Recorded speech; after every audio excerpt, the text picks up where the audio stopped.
Hi, this is Zach Henderson in the Irvine office, and I want to tell you about the LSA Toolbar that was just recently completed. Specifically, I'm going to be talking about the Map Wizard, and basically the LSA Map Wizard, as we like to call it here, is a replacement for template files. We found working with template files to be rather cumbersome, and they didn't always work. So as a direct response to that, to find something that works a little bit better for us, we decided to kind of program a few buttons that would basically do the same thing.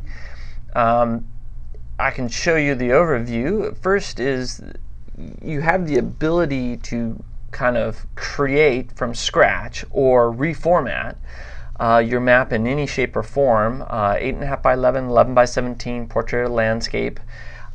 You also can insert scale bars or adjust scale bars, insert north arrows, or especially this is used quite often, reformatting the existing legend. And we'll get to this in a little bit. First, I'm going to use this MXD as a sample. And this is an older MXD that was done quite some time ago. And you can definitely tell it's not the LSA format. The scale bar is rather thick. The north arrow is not left justified. The figure numbers kind of don't go all the way up to where they should. You can even see that the grid lines or the object lines are kind of maybe out of place. So what we're going to do is we're going to reformat this to 8.5 by 11 portrait. So we'll go to LSA Tools, Format Page, 8.5 by 11 Portrait. It'll ask if we want to reformat the page. We hit yes. And it will reformat the page. It will put everything kind of in the correct place. It'll add in a legend. There wasn't a legend before. You'll see the scale bar has been kind of adjustified. One of the things that it won't do is it'll recognize the figure number, but it won't recognize your project name and title, so you have to kind of manually enter that in so you can kind of basically take these elements off. So this is in the correct location. So now I can double click on this, copy and paste into the project title. I can remove this. I can say OK, that's segment 4 project location. And actually I probably want it on the same line anyways. And now I can zoom back to the page, and now it's actually in the LSA format. Now, what this has actually done is it's kind of tagged all of these elements. So now, if I want to change the format, if I wanted to change to 11 by 17 portrait, it will basically, you'll see everything. It's been kind of moved around in the correct location, scale bar included. It'll ask if an LSA legend already exists. Do you want to delete it and recreate it? You can hit no and nothing will happen, or yes and it will delete it and recreate it. Also too, notice how the guidelines were also moved to take into consideration kind of the different page style format. Likewise, I can also change this to 11 by 17 landscape if I so choose.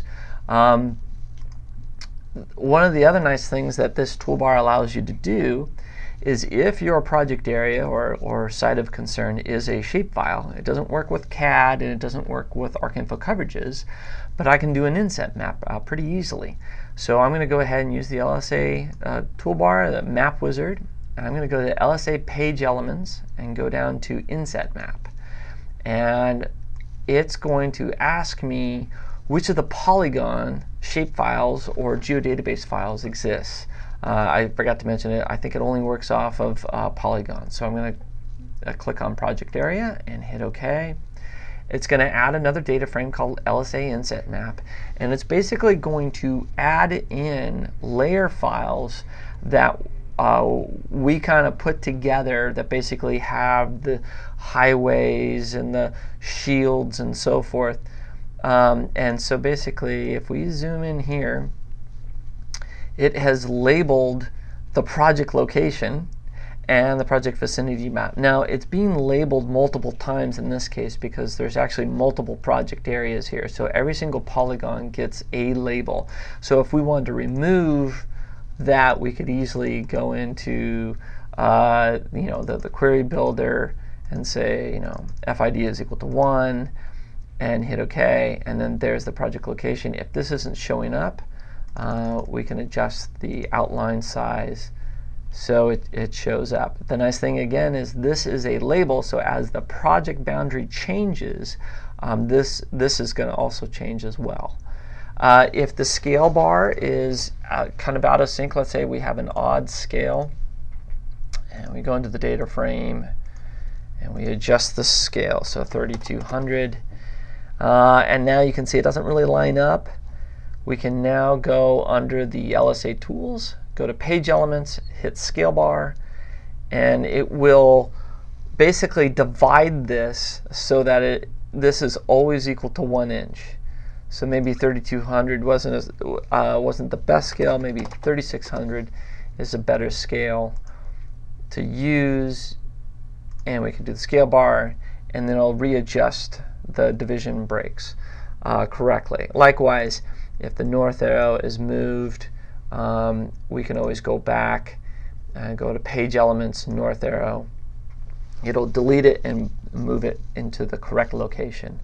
One of the really nice features I like about this map wizard is if I add in data, and I'm just going to pick anything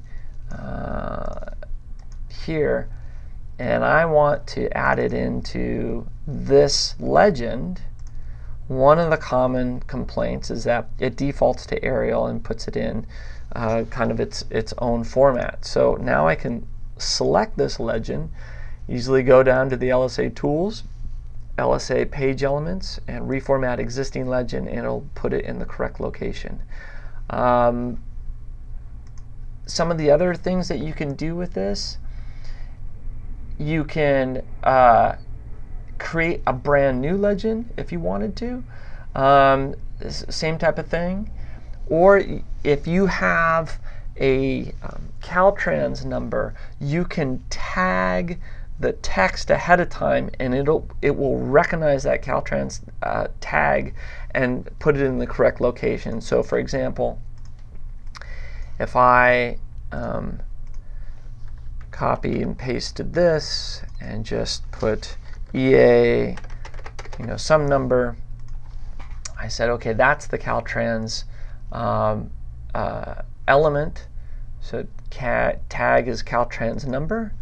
Now if I hit format page 11 by 17 landscape, it'll zoom out. Yes, I want to recreate the legend. And it appears that the Caltrans project EA number has been added, so you're going to be it'll automatically turn off the logo. And now we can zoom in, and it's put this at a smaller font, and it's adjusted the title, the project title and the map title accordingly. Of course, this would probably be 2 lines. One's the post mile and the other one's the EA number, so it'll actually fit pretty nicely. And that's it. There's quite a bit more stuff that you can do. I encourage you all to kind of play around with all the different options. And obviously, if you have any questions, let me know. Give me an email.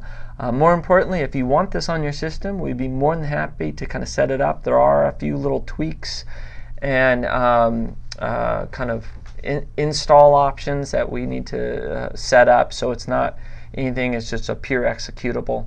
But with that, I'm sure you'll be extremely happy with the LSA Toolbar, specifically the Map Wizard. Thanks.